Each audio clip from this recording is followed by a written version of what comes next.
மற்றொரு அண்மை செய்தியை பார்த்து வருகிறோம். 6வது நாளாக இபிஎஸ் இன்று ஆலோசனை கூட்டத்தில் ஈடுபட்டு வருகிறார். ராமநாதபுரம், நெல்லை மக்களவை தொகுதி நிர்வாகிகளோடு இன்று காலை ஆலோசிக்கவிருக்கிறார். அது தொடர்பான அண்மை செய்திகளை பார்த்து வருகிறோம். இது குறித்தான மேலும் விவரங்களை கொடுப்பதற்காக செய்தியாளர் லதா இணைப்பில் இருக்கிறாரும் பேசலாம். லதா, இது தொடர்பான முழு விவரங்கள். வணக்கம்.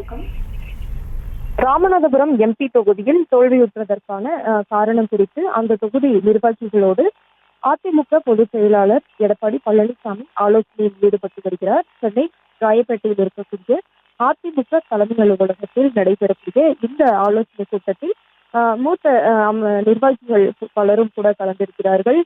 கேபி முனுசாமி, நத்தம் விஸ்வநாதன், திண்டுக்கல் சீனிவாசன், வேலுமணி உள்ளிட்ட பலரும் கலந்திருக்கக்கூடிய நிலையில் அந்த தொகுதியில் வரக்கூடிய மாவட்ட செயலாளர்களும் கூட கலந்திருக்கிறார்கள். விஜயபாஸ்கர், அதே போல பார்த்தோம் என்றால் அந்த தொகுதியினுடைய தேர்தல் பொறுப்பாளராக நியமிக்கப்பட்டிருந்த ஆர்பி உதயகுமார் உள்ளிட்டோரும் கூட இந்த கூட்டத்தில் கலந்திருக்கிறார்கள். மாவட்ட செயலாளர்கள் முதல் கிளை செயலாளர்கள் வரை பலரும் இந்த கூட்டத்தில் கலந்து கொண்டு இருக்கக்கூடிய நிலையில் ராமநாதபுரம் தொகுதியில் அதிமுக தோல்வியுற்றதற்கான காரணங்கள் என்ன என்பது குறித்த அந்த ஆலோசனை என்பது தற்பொழுது தொடங்கி நடைபெற்று வருகிறது. ஏற்கனவே 14 தொகுதிகளுக்கு பார்த்தோம்னா அந்த ஆலோசனை நடைபெற்ற நிலையில தொகுதி வாரியா, நாடாளுமன்ற தொகுதி வாரியா நடைபெற்று கொண்டு இருக்கக்கூடிய இந்த ஆலோசனை கூட்டம் என்பது இன்று காலை ராமநாதபுரம் தொகுதி நிர்வாகிகளோடு அந்த கூட்டம் நடைபெறுகிறது. தொடர்ந்து இந்த கூட்டம் முடிந்த பிறகு 12 மணி அளவுல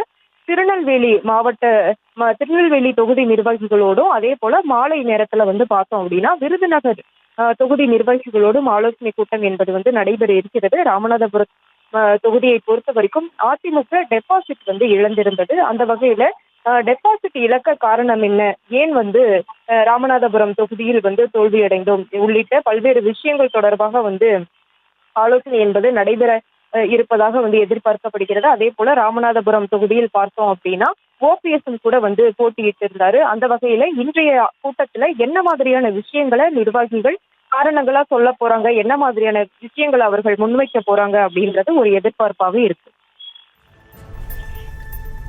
விவரங்களை வழங்கியமைக்கு நன்றி லதா.